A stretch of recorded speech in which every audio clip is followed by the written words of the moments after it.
You've heard of Santa's naughty and nice list, right?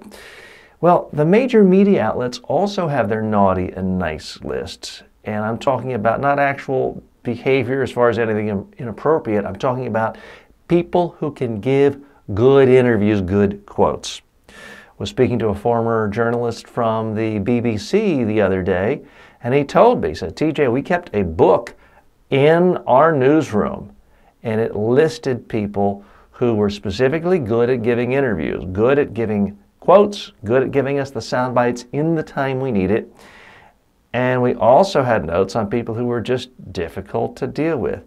You need to be aware of this book. You need to be thinking with every interview you do, how do you get on the good list of every single media outlet? I'm TJ Walker. If you want more tips on how to do that, you can get my free book, Media Training A to Z, by going to my website, mediatrainingworldwide.com.